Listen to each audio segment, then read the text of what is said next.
we are going to start with our 12th physics. So first of all, what we are dealing with, we have to understand that we have to go through the syllabus of class 12 first of all in brief.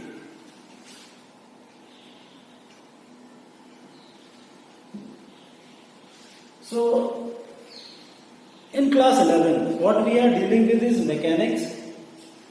Basically, it is mechanics and thermodynamics, oscillation and waves, and few other concepts with the help of some mathematical tools like integration, differentiation, log, and various other topics. But now in class 12, the syllabus is very different. It is not mechanics, it is not thermodynamics. Basically, it is something different. It is based on the fundamental study that you are going to in class 10. So what we have is our 9 units. That is, first unit is electrostatics, which includes 2 chapters that we are going to start it today. That is electric charges and fields, electrostatic potential and capacitance. There are 2 chapters. Then current electricity, it is a single chapter unit, and of course it is also important. That is magnetic effect of current and magnetism. It is our 3rd unit, which includes 2 chapters, moving charges in magnetism and matter. Then after we are dealing with the 4th unit, that is electromagnetic induction and alternating currents. This unit is quite important and very, we can say that, lively to understand with the help of some processes, activities even. Then after electromagnetic waves, it includes 1 chapter, EM waves only. Then it is 6 optics, ray optics and optical instrument along with the wave optics. Then after we have dual nature of matter and radiation, in which we study about some sort of how the particle follows. Particle nature is followed by the electron as well as the wave nature is followed by the electron. And then we will go through the modern physics that is called atoms and nuclei. There are 2 chapters, atoms and nuclei. Then after, at last we will go through the semiconductor devices, that is called electronic devices. Electronics physics, which includes semiconductor, electronic material devices and simple circuits.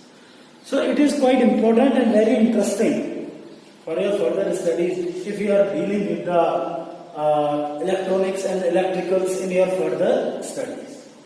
So here, this is our first unit, that is called electrostatics. As I have said earlier, that this is chapter number 1, electric charges and fields, and the chapter number 2 is electrostatic potential and capacitance. So today, out of the first chapter, that is electrostatic charges and field, I am going to deliver my first lecture on YouTube, which includes electric charges. We will study in it how electric charges are originated, what are their origins, what are their types, what are their properties, fundamental properties like conservation of charges and quantization of charges, along with the charging by friction, and even different modes of generating charge. And finally, a very interesting new topic that is called charging by induction. So here, I will start my lecture for the first day. So first, what we have come to arise in our mind is electrostatics. Electrostatics is the branch of physics which deals with the study of charges at rest, as said in various books. But how come? So here we will deal with the electrostatics, now divided into 2 parts: electro plus statics. Electro word comes from charge.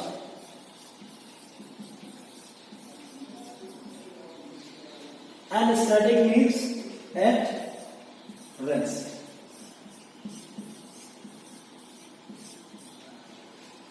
So at the whole sum, if we will include these 2 points, then we conclude that electrostatic is the study of charges at rest.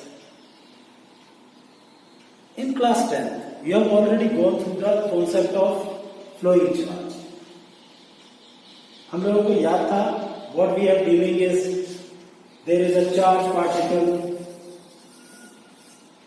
which is moving in a circuit with the help of some applied potential, then it will produces some electric current. But here it is not like that. What here we have is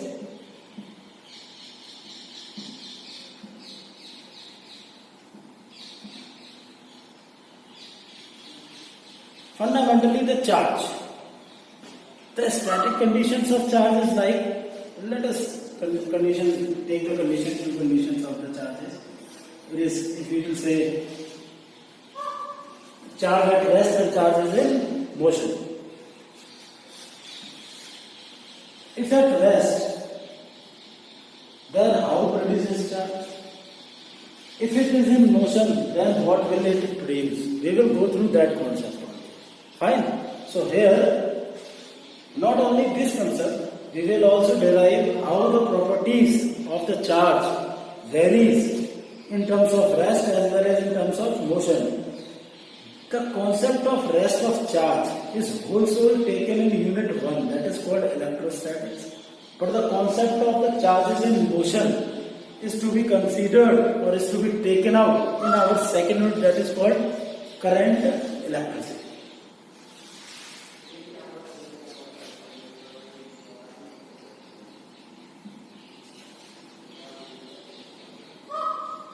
Now, the question arises, where the charge comes from? The fundamental question. If there is charge, then it must have some origin. It must have some, we can say that originate history. Must be arise from somewhere else. So where it comes from? Anybody out there thinking about it in your minds? If you are able to give your answer, then collect it. Where it comes from? So fundamentally, if I will compare the charge and mass concept, then there is a quantity that is called mass. What is mass? The quantity of matter contained by a body. And what is charge? Let us assume we have some element x with atomic number, let us assume 11. And we add, that means it is having what? 2 what? If we will say it is having 11 atomic number, then the number of protons is 11 and number of neutrons is also 11. Sorry. Number of proton is 11 and number of electron is also 11. Fine. So here, if we add one electron to element having atomic number 11, then what happens? अगर मैं इसमें एक electron को add कर दूं तो क्या होगा? What happens to that? Then it will move like, इसमें अभी हम रिमूव करने वाले थे, ऐड यहां पे करेंगे. So if we will add one electron and here we will remove one electron, in both the two cases what happens? If we will remove one electron, then it will getting some electron leave out करेगा तो क्या charge मिल जाएगा? Positive. और electron अगर मैं इसमें डाल दूंगा तो क्या चार्ज मिल जाएगा? Negative. So ultimately, if there is a removal of electron, electron, then there is a net charge produced on the body which will be equal to a positive charge. And if we will remove some electron or add some electron, then what happens? It will get some additional negative charge. इस concept को maths के हिसाब से थोड़ा समझने की कोशिश करते हैं. मान लेते हैं ये कोई आइसोलेटेड बॉडी है और इसके पास में शुरू में इलेक्ट्रिकली कैसा है, न्यूट्रल. उस इलेक्ट्रिकली न्यूट्रल होने में इसके पास प्लस के 11 इलेक्ट्रॉन्स हैं और माइनस के 11 these are number of electrons, these are number of protons. So ultimately electrically wholesome it is a neutral particle. अब मैंने क्या किया कि इसमें से एक इलेक्ट्रॉन को ऐड कर दिया, रिमूव कर दिया. एक इलेक्ट्रॉन को रिमूव करने का मतलब मुझे यहां से एक इलेक्ट्रॉन को हटाना पड़ेगा. सो अल्टीमेटली यहां पे -1 जैसे ही मैं करूंगा इस क्वांटिटी से, तो what we have left is with -10 और +11. तब इसका नेट चार्ज कितना हो जाएगा? इस बॉडी का नेट चार्ज हो जाएगा +1 coulomb. So as a wholesome the body is became positive. बिल्कुल इसी प्रकार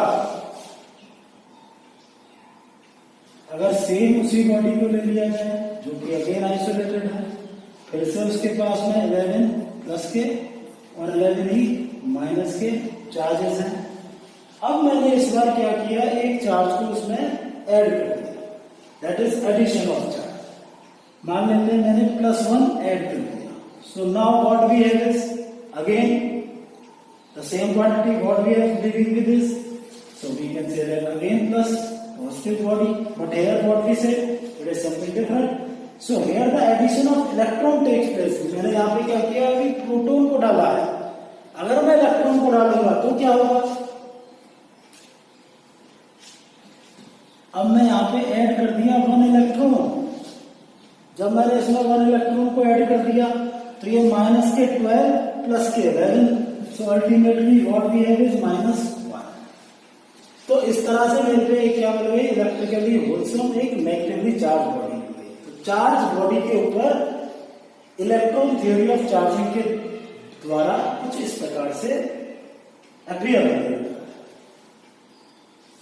So let us move towards the next.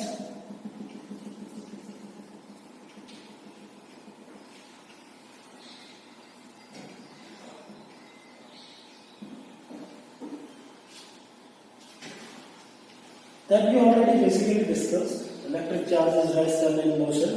But again, if we will study that,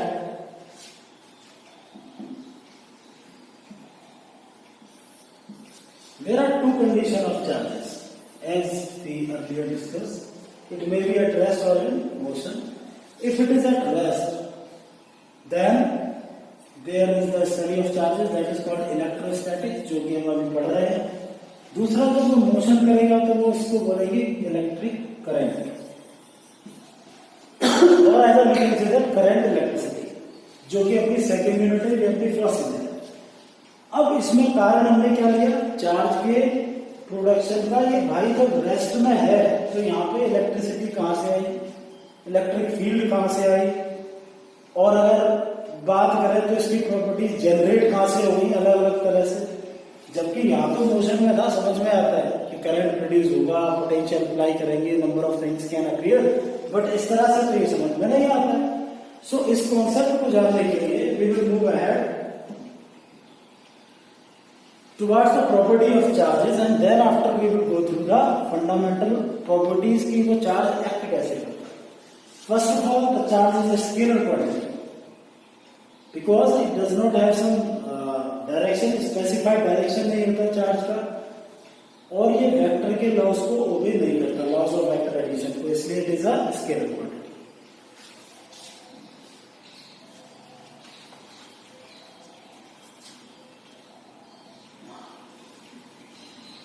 So it is, that's why it is a scalar quantity. Fine. ये समझ में आता है कि scalar quantity क्या होती है. 11th क्लास में हम पढ़ चुके हैं. There are two types of fundamental quantities, vector and scalar. Vector चिल्की की डायरेक्शन और मैग्नीट्यूड दोनों फिक्स होता है, और जो वेक्टर के लॉस को ओबे करते हैं, addition, laws of vector addition को, जबकि स्केलर जिनमें डायरेक्शन फिक्स नहीं होता और जो लॉस ऑफ वेक्टर एडिशन को ओबे नहीं करते। Then SI unit of charge it is coulomb, और कुछ बुक्स में एक सीजीएस यूनिट भी दे रखा है, that is stat coulombs. This is called the CGS unit of electric charge. Dimension. Fundamentally we know that I is equal to Q upon T. इसमें charge fundamental quantity है नहीं, current is a fundamental quantity out of the 7 fundamental quantity, time is a fundamental quantity, तो simply what we have is I into T. And symbol for the current A and symbol for the time is T. This is the dimension of current, that is called charge. Current into time की dimension बनाती है।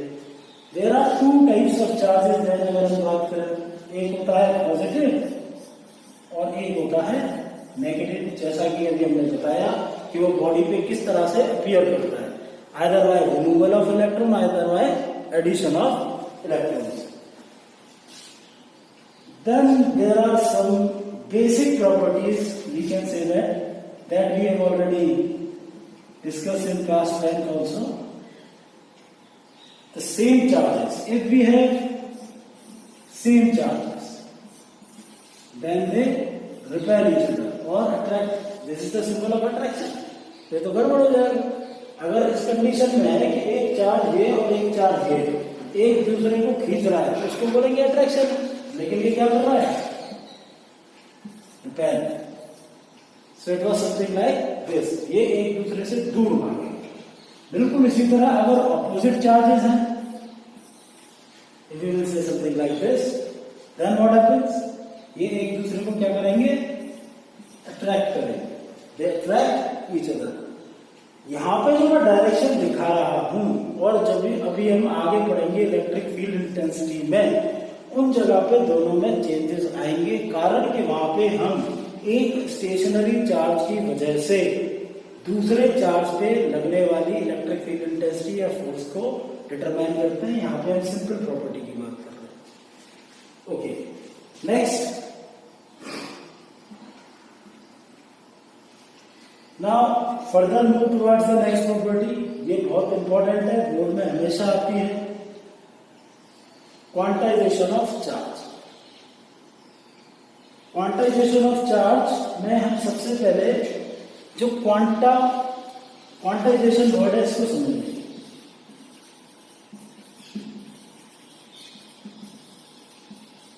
Quantization में एक word आ रहा है quanta.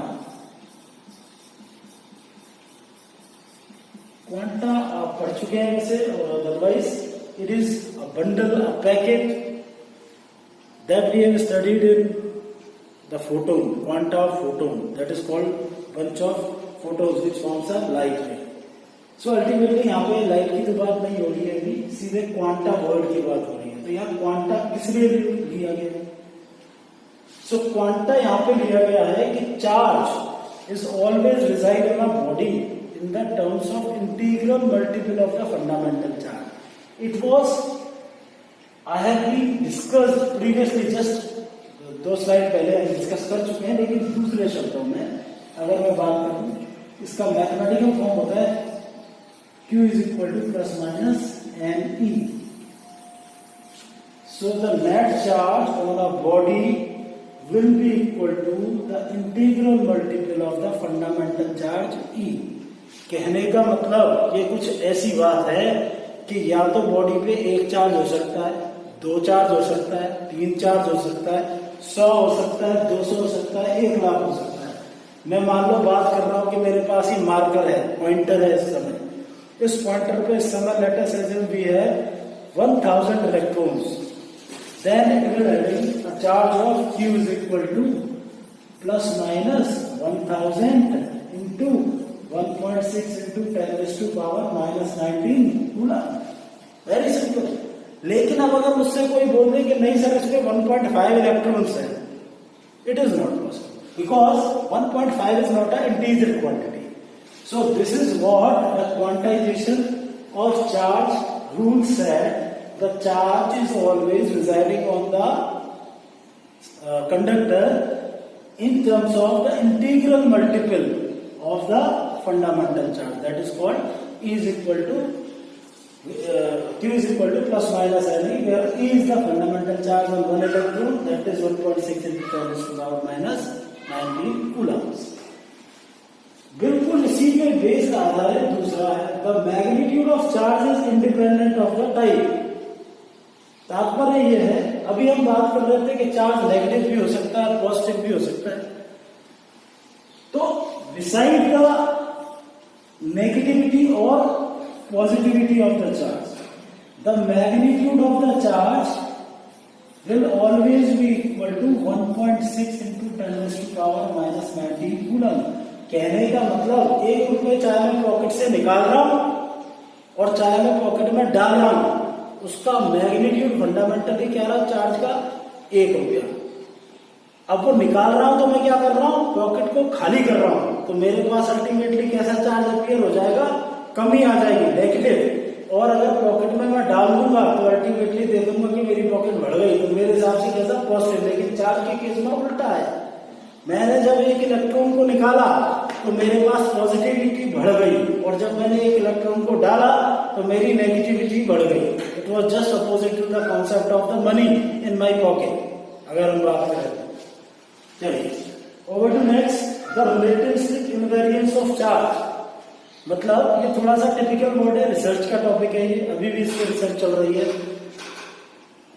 कई बड़े बड़े साइंटिस्टों ने इस पे काम कर रखा है। इसका एक शॉर्ट टॉपिक मैनर में अगर मैं बात करूं तो आसान भाषा में, रिलेटिविटी आप लोगों ने 11th क्लास में पढ़ी थी, यानी the motion of one object with respect to the another object. तो यहाँ पे अगर हम बात करें इजी लैंग्वेज में, अगर Q, the velocity of Q will be equal to the velocity of light, even then the magnitude does not change. That means जिस तरह के हम मास इक्विवेलेंस की बात करते हैं, E is equal to mc²,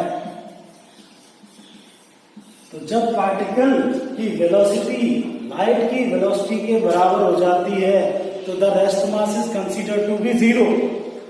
उसके मास को क्या मान लिया जाता है उस समय पे, 0। The energy is supposed to be converted into mass and mass is supposed to be converted into energy at that time. But here it was not like that. अगर चार्ज रिलेटिविस्टिकली मूव कर रहा है with the speed of light even, then the magnitude remains same. तो ये that is called the relativistic approach of the charge. Over to next,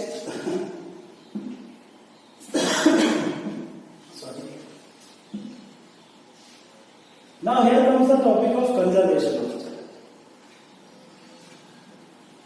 conservation आप 11th class में laws of conservation पढ़े थे, अगर रिमाइंड करें आप अपने दिमाग में।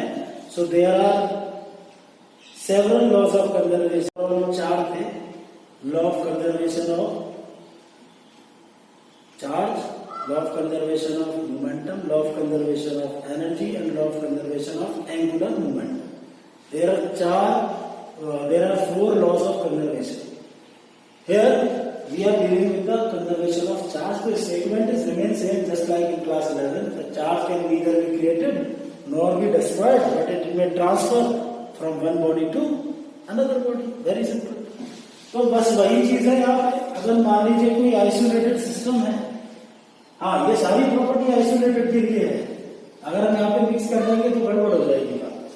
अगर लेटर सज्यूम इसके पास में पहले प्लस के 4 थे और माइनस के 3 कूलम था, तो इस बॉडी के पास में कितना चार्ज है, ultimately it is having only a charge of +1 coulomb, क्योंकि इलेक्ट्रिकली जब इसको ऐड करेंगे तो net sum of the charge will be equal to 0। अब मान लीजिए कि मैंने इसके पास में एक दूसरी बॉडी रख दी, इसके पास में भी कुछ ऐसा ही है, माइनस का 4 प्लस का 3 ऐसा चार्ज है। तो कंजर्वेशन क्या कहता है, जब तक कि मैं इसके चार्ज को इस पे ना भेज दूं और इसके चार्ज को इस पे ना भेज दूं, तब तक उनका चार्ज सेम रहने वाला है। बट जैसे ही मैं इसके ऊपर कोई चार्ज डाल दूंगा तो उसके कंजर्वेशन का कंसेप्ट डिस्टर्ब हो जाएगा। अल्टीमेटली अगर if I will add plus के 2 coulomb of charge, then is that still conserve? Is it so? अगर सिस्टम आइसोलेटेड है तब भी कंजर्व। कारण कि अगर मैं बात करता हूं कि ये दोनों एक ही सिस्टम के पार्ट हैं और इनके पास में कुछ इस तरह से चार्जेस हैं और इन दोनों को मैंने चिपका के रख दिया। अभी सिस्टम के पास में कितना चार्ज है? +1 यहां से आ रहा है, -3 यहां से आ रहा है, माइनस के 2 कूलम चार्ज है इन दोनों पे। जैसे ही मैं इन दोनों को चिपका के रखूंगा तब भी आप चेक कर लीजिए, अल्टीमेटली चार्ज माइनस के 2 कूलम भी आएगा। So the charge remains conserve. कहने का मतलब अगर एक सिस्टम आइसोलेटेड मोड में है तो the charge can neither be created and not be destroyed. तो ये मैं बार बार बोल ही रहा हूं, the conserve in close system only. अगर ओपन सिस्टम है तो ये कंजर्व नहीं होगा।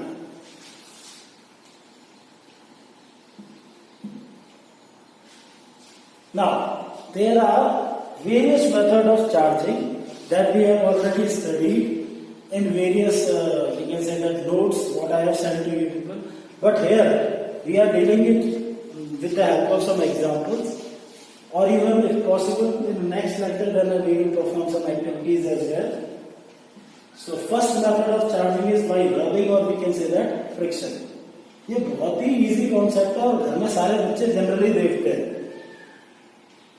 सर्दियों के टाइम पे जब हमारी बॉडी, हम कहीं से वार्म अप होके आते हैं तो टेम्परेचर बॉडी का with the help of some sweater और whatever we are wearing is different with respect to the outer atmosphere. Then जब हम स्वेटर को उतारते हैं तो चिटपिट की आवाज आती है, वो एक्यूमुलेशन ऑफ चार्ज की वजह से आता है।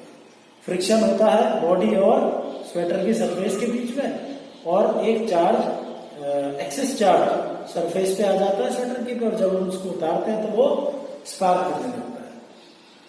कॉम्ब, सुबह सुबह हम उनके कंघे से बाल काटते हैं, आप जनरली कॉम्ब रखा हुआ है और कुछ पेपर के पीसेस को अगर उसके पास में लेके आएंगे कॉम्ब को तो वो स्टिक नहीं करेगा। लेकिन अल्टीमेटली जैसे ही आप कंघे को घिसके और फिर पेपर के पीसेस के पास में लेके आएंगे, so ultimately it will stick. ये क्यों हो रहा है? इस सारे प्रोसेस की जब हम बात करते हैं तो फंडामेंटली आया कहां से, उसको समझने के लिए थोड़ा सा देखते हैं। इनिशियली हमने क्या बोल रखा है, वैसे तो 3 प्रकार की बॉडी हो सकती है, एक पॉजिटिवली चार्ज, एक नेगेटिवली चार्ज और एक न्यूट्रल। मान लेते हैं कि मेरे पास कोई न्यूट्रल बॉडी थी, उसके पास में जितने पॉजिटिव चार्जेस थे उतने ही नेगेटिव चार्जेस थे और वो पूरी तरह से इंटरमिक्स थे एक दूसरे के साथ। अब मैंने क्या किया कि एक उसी प्रकार की दूसरी बॉडी ले ली, या मान लीजिए कुछ दूसरे प्रकार की ले ली और उन दोनों को रब कर दिया, फ्रिक्शन प्रोड्यूस किया। तो क्या होगा कि एक बॉडी जो इलेक्ट्रॉन्स को इजीली रिमूव कर सकती होगी वो रिमूव करेगी और दूसरी बॉडी जो इलेक्ट्रॉन्स को एक्सेप्ट कर सकती होगी वो एक्सेप्ट करने की कोशिश करेगी। तो इस केस में एक से रिमूव होगी इलेक्ट्रॉन और दूसरी बॉडी में पहुंचने की कोशिश करेंगे और इस प्रोसेस के थ्रू रिमूवल ऑफ इलेक्ट्रॉन और acceptance of electron, that is called addition of electron. एक में एक्सेस पॉजिटिव चार्ज आ जाएगा और एक में एक्सेस नेगेटिव चार्ज आ जाएगा और अल्टीमेटली वो एक दूसरे से स्टिक करने लगेंगे, अट्रैक्शन का प्रोसेस हो जाएगा। जबकि अगर दोनों ही body same size same material की ले ली जाए और उनको with the help of equivalent friction surface पे दिया जाए तो हम पाएंगे कि दोनों ही बॉडी में सेम चार्ज प्रोड्यूस हो गया और वो दोनों एक दूसरे को रिपेल करेंगे। So, with the help of this one, we can see if we will take amber material and cloth, ये आपका एम्बर का मटेरियल है और ये क्लॉथ है। अगर इन दोनों को हम घिसें तो आप क्या पाएंगे कि एक्सिस चार्ज कौन सा axis charge? Negative axis charge, यानी कि जो क्लॉथ है वो अपना इलेक्ट्रॉन्स इसको इजीली डोनेट कर दे रहा है, मतलब कि इसकी सरफेस से, क्लॉथ की सरफेस से जो इलेक्ट्रॉन है वो जल्दी फ्री हो पा रहे हैं और वो अंबर के पास में पहुंच जा रहे हैं, और अल्टीमेटली इसका चार्ज नेगेटिवली बढ़ गया और इसका चार्ज पॉजिटिवली बढ़ गया, and it is all with the help of friction, and hence the attraction takes place in between the two. इसको फिजिकली देखने के लिए और करने के लिए हमारे पास ये वाला प्रोसेस है, जिसको अभी हम दिखाए भी थे, आप इसको घर पे करके देख सकते हैं। एक कॉम्ब लेना है, उसको 2-3 बार अच्छे से काटना है बालों से, और पेपर के पीसेस को जब उसके पास रखेंगे तो पेपर कैसा है? इलेक्ट्रिकली पेपर इज पॉजिटिव रखा हुआ है, और जो कॉम्ब है उसने हेयर से क्या किया? इलेक्ट्रॉन्स को एक्सेप्ट कर लिया, तो वो कैसा हो गया? Negatively charge. तो अल्टीमेटली पेपर को उसने अपनी तरफ अट्रैक्ट कर लिया, and this is nothing but electrostatic with the help of frictional electricity. और इसीलिए पहले इलेक्ट्रोस्टैटिक्स को फ्रिक्शनल इलेक्ट्रिसिटी भी बोला जाता था, लेकिन बाद में पता लगा सिर्फ फ्रिक्शनल इलेक्ट्रिसिटी एक कॉन्सेप्ट नहीं है जिसके थ्रू की इलेक्ट्रोस्टैटिक्स में चार्ज और आगे इलेक्ट्रिक फील्ड और फोर्स की जनरेशन हो सकती है। तो अल्टीमेटली दूसरे और टॉपिक्स आए, जैसे कि चार्जिंग बाय कॉन्टैक्ट। ये आपका सिंपल भाषा में अगर बोले तो ये तो कंडक्शन होता है, तो इसमें तो कोई बहुत बड़ी बात है नहीं। हम लोग सब पढ़ते हैं कि वायर को भैया लगा दो तो करंट फ्लो हो जाता है, कैसे? इतनी सी बात है? नहीं, ऐसा नहीं है। 10th क्लास में भी हम बता चुके हैं, लेकिन यहाँ पे हम दोबारा से एक बार उसको समझने की कोशिश करते हैं कि if we have certain circuit, let us assume ये सर्किट था कुछ इस तरह से, हम क्लास 10th में बना देते थे। ये आपकी बैटरी है, ये कोई वायर है जिसका रेजिस्टेंस R होगा, और दिस इज अ की। जैसे ही की को क्लोज किया, आपका करंट कुछ इस तरह से फ्लो होने लग जाता है। तो ये क्या हुआ? फिजिकल कांटेक्ट हो गया with the help of certain potential. This is the main thing. So यहां पोटेंशियल कैसा होता है? हाई, और यहां पे कैसा होता है? लो। और the charge is always flows from higher potential to lower potential. So ultimately the concept comes from here only, कि भैया कि जब आप लोगों के पास में, अगर मैं बात करूं, पानी के 2 कंटेनर हैं और वो सेम साइज के मान लेते हैं थोड़ी देर के लिए,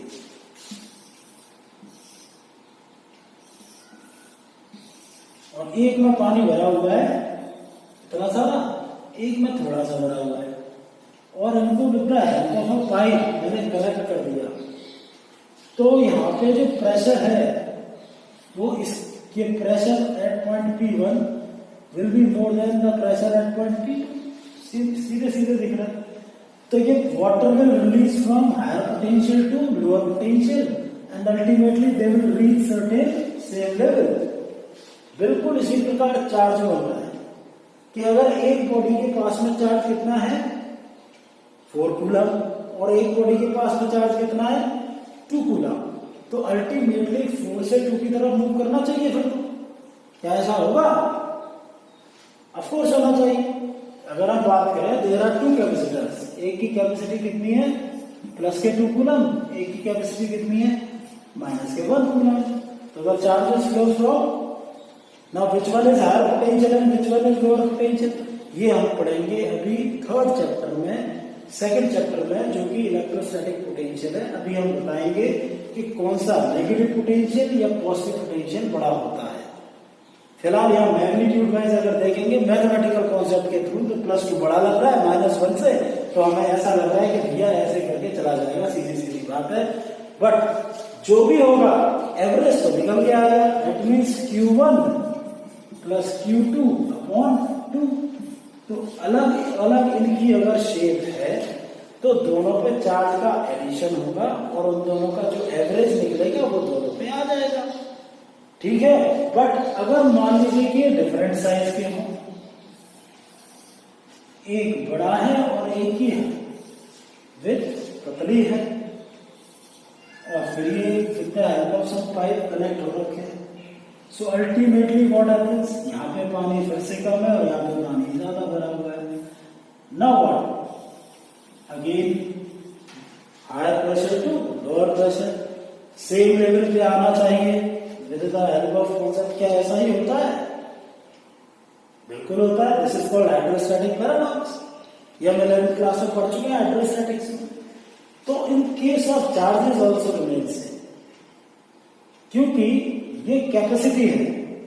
अगर हम बात करें तो हम कैपेसिटर, अभी जो सेकंड चैप्टर है उसमें पढ़ेंगे कैपेसिटर्स, तो उसमें एक टॉपिक आएगा capacitance, capacity of a device to store charge. Fine. So here we are dealing with what? The concept of storing of charges, जो आगे पढ़ने वाले हैं। तो फिलहाल सीधी सीधी बात यह है, आइडेंटिकल शेप और साइज के केस में भी और डिफरेंट शेप और साइज के केस में flow of charge higher to lower potential में ही होगा। दोनों पे अगर सेम शेप और साइज की we can say that charge bodies हैं तो अल्टीमेटली बराबर चार्ज आ जाएगा, और अगर डिफरेंट है तो it may have some different values, because level तो बराबर आएगा पोटेंशियल का, लेकिन उनकी कैपेसिटी की वजह से पोटेंशियल्स में difference. So over to next, अगर हम बात करें तो तीसरा मेथड होता है चार्जिंग विदाउट कांटेक्ट। ये सबसे इंपॉर्टेंट है, एकदम नई चीज आ रही है। तो चार्जिंग विदाउट कांटेक्ट में जब हम बात करते हैं, यानी कि पहले में तो ये था कि भाई हमने कांटेक्ट किया, जैसे हाथों को घिसरा, फ्रिक्शन लिया, सर्दियों में हम लोग करते हैं, बॉडी गर्म सी लगती है, हाथों से गर्म लगने लगता है। क्यों? क्योंकि चार्ज एक्यूमुलेट हो गया सरफेस पे और उसकी वजह से हीट प्रोड्यूस हो गई और हमारे अंगों को वार्म लगने लगा। दूसरा वाला भाई फिजिकल कांटेक्ट था, तो सीधे सीधे charge at higher potential to charge at lower potential move करने लगे, और अल्टीमेटली हमें we can say that flow of charge हुआ, और अल्टीमेटली हमें इलेक्ट्रिसिटी मिल गई। और आगे जाके various different topics, even magnetism और बहुत सारी चीजें पढ़ेंगे जो सब उसी पे आधारित है। बट अब तीसरा टॉपिक है, that is called without contact, that is called induction. कहने का मतलब कि एक बॉडी रखी हुई है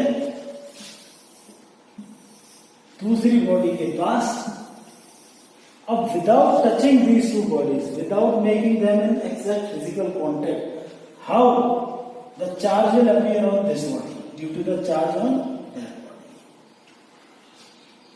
उस कॉन्सेप्ट को समझने के लिए we will take a picture, और we can say that we will take some example.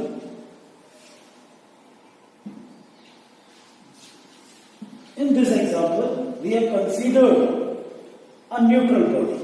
This is a neutral body.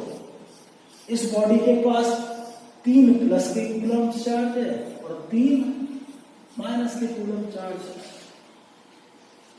और उसके पास में हम क्या करते हैं, initially it was not like that. जो इनिशियल पिक्चर होगी वो कुछ ऐसी होगी इस बॉडी के साथ, positive negative positive negative positive negative positive negative, कुछ इस तरह से मिक्स होंगे सारे। लेकिन जैसे ही मैं एक पॉजिटिवली चार्ज बॉडी को इसके पास में लेके आऊंगा, तो जो नेगेटिवली चार्ज पार्टिकल्स, इसके पास जो इलेक्ट्रॉन्स होंगे, they will attracted with the help of this positive force, that is we study in coulombian force, that is called electrostatic coulombian force, जो आगे हम ड्राइव भी करेंगे। तो उसकी वजह से ये अट्रैक्ट होने लगता है, और ये एक तरह से हम कह सकते हैं इनके बीच में सेपरेशन हो जाता है, नेगेटिव अलग और पॉजिटिव अलग हो जाते हैं। और अल्टीमेटली इस नेगेटिव चार्ज को अगर मुझे इसके दिखाना है एक्यूमुलेट करके, तो मैं क्या कर सकता हूं, इस पॉजिटिव चार्ज को ग्राउंड कर दिया। जैसे ही मैंने ग्राउंड किया तो ये न्यूट्रलाइज हो गया पॉजिटिव चार्ज, और अल्टीमेटली बॉडी के पास अब क्या रह गया, सिर्फ नेगेटिव चार्ज। यानी कि इंडक्शन एक ऐसा प्रोसेस हो गया जिसमें कि बिना टच किए, बिना फ्रिक्शन किए, मैं एक इक्वल और लगभग इक्वल और अपोजिट अमाउंट का चार्ज एक पास वाली बॉडी पे लेके आ सकता हूं, जिसपे कि इनिशियली नेट चार्ज क्या था, 0 था। हम बोल सकते हैं इलेक्ट्रिकली न्यूट्रल था। किसी पे भी चार्ज 0 का मतलब होता है इलेक्ट्रिकली न्यूट्रल, ऐसा बिल्कुल नहीं होता है कि उसमें कोई चार्ज नहीं है। सो दिस इज, अब इसके इसी को समझने के लिए एक और एग्जांपल ले रहे हैं जो पहले बोर्ड में आ चुका है प्रीवियस ईयर्स।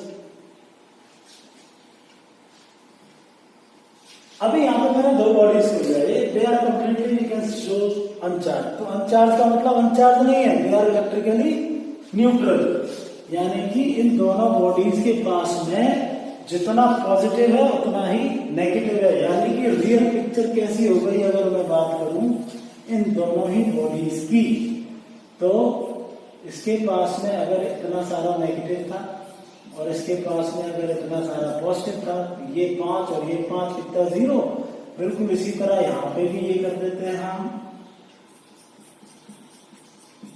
तो ये कंडीशन है ये वाली। अब फिर से सेम केस किया कि as they are in physical contact with each other, so ultimately इन दोनों का नेट चार्ज देखना पड़ेगा। तो अगर यहाँ पे हम इन दोनों को मिला के बात करें तो इन दोनों के जो टोटल चार्ज की बात करें तो इस पे और इस पे मिला के दोनों पे माइनस के, तो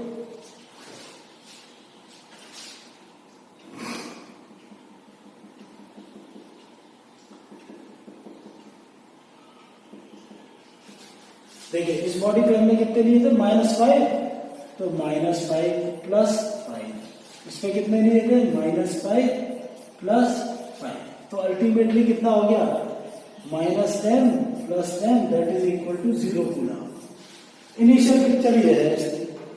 अब फाइनल पिक्चर के लिए जैसे ही मैंने इसके पास में पॉजिटिव चार्ज और लेके आया तो नेट चार्ज में से जितना भी नेगेटिव चार्ज था दोनों बॉडीज पे वो एक साइड आ गया और पॉजिटिव चार्ज दूसरी साइड आ गया। सो अल्टीमेटली अब मैं बोलूं तो इन दोनों चार्ज का जो एक्यूमुलेशन पहले मिक्सअप हो रखा था वो अब सेपरेट हो गए। अब इन दोनों बॉडीज को हमें सेपरेट करना है, तो with the help of a simple process of induction एक बॉडी को मैंने सिर्फ नेगेटिवली चार्ज कर दिया और एक बॉडी को सिर्फ पॉजिटिवली चार्ज कर दिया। और ये बोर्ड एग्जाम में आया हुआ क्वेश्चन है, पूछा गया था कि इस पे इस बॉडी पे नेट चार्ज कितना आएगा। तो ये बहुत आसान तरीके से आप बता सकते हैं। इवन मैथमेटिकली अगर पूछा जाए तो वो भी आप ट्राई कर सकते हो, that is not a big problem.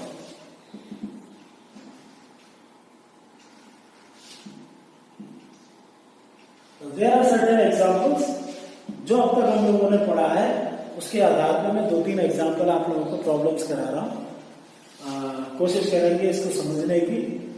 सबसे पहले आज हम लोगों ने चार्ज पढ़ा, चार्ज की प्रॉपर्टीज पढ़ी जिसमें कि मेन थी क्वांटाइजेशन ऑफ चार्ज और कंजर्वेशन ऑफ चार्ज। उसी पे बेस्ड, उसी पे आधारित ये कुछ प्रॉब्लम्स हैं। सबसे पहला प्रॉब्लम एक जनरल कंसेप्चुअल प्रॉब्लम है, how can you charge a metal sphere positively without touching it. बिल्कुल अभी किया है with the help of simple what induction, charging by induction. और कैसे कर सकते हैं वो अभी हम आपको समझा चुके हैं। Over to next, there are very large number of charge particles in most objects. Why then don't most objects exhibit static electricity? कहने का तात्पर्य ये क्वेश्चन पूछना चाह रहा है कि सारे मटेरियल जितने एग्जिस्ट कर रहे हैं, बड़े बड़े मटेरियल है छोटे से लेके, उनके पास में लाखों करोड़ों इलेक्ट्रॉन्स होते हैं, करोड़ों प्रोटॉन्स होते हैं।